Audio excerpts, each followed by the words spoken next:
I'm Lottie Child and I'm doing the touring talk for the Fourth Plinth exhibition today, and it's not so much of a talk as a performance really, and the people who arrive as part of the talk will be the performers.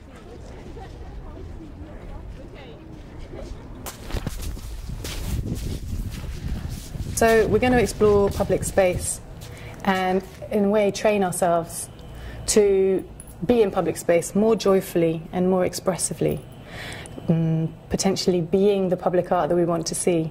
So if the public art around here doesn't reflect our values and the potential public change or the social change that we're maybe aspiring to, perhaps this is an opportunity to actually be that public art and move and explore that we're going to be the fluid elements, the transforming elements, the exploring elements.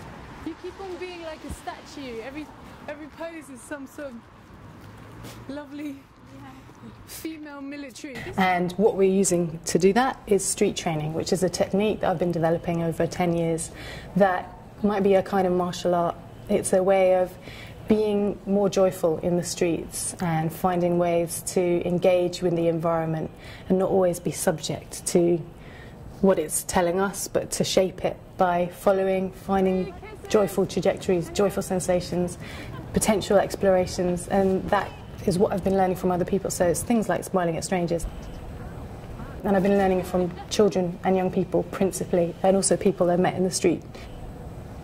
And kids have taught me, well, see how many people you can squeeze in a phone box, jump in puddles, use traffic cones as megaphones. The scope is as much as possible. It's in your own way of doing it. So when I demonstrate, I hope it's obvious that they're so nonsensical and personal and whimsical that the things I'm demonstrating are just as valid as the weird things that you're going to feel like doing. And embarrassment is a really useful thing. So as soon as we enter into the realm of feeling a bit embarrassed, that shows that we're getting somewhere interesting now. Hello? Hello? Hello? Hello? Is anyone there? It's an unusual space in London in that where you're supposed to walk isn't designated. There's lots of scope and options for the ways that you can walk, but I think it's acknowledged that what you can do there is limited in that it's a very controlled military space. And if someone doesn't come and tell us off and tell us what we can and can't do, that policing is so effective in layers that we're probably policing ourselves, each other, and just the environment's telling us, don't subvert, don't transgress too much. In this area there are lots of military statues. This is the only memorial to women. And I ask you again, where are the women? You think they're dead? The faces aren't even there. The idea is to celebrate all the different roles that women played during the war and gave back to men. So they were factory workers, they were military, they were doing all kinds of different jobs. And these are all the different uniforms.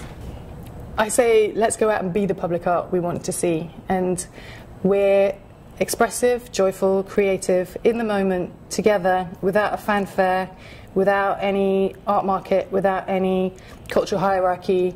It's valid that we do these expressive things and that we are joyful and we are putting our bodies in space and performing.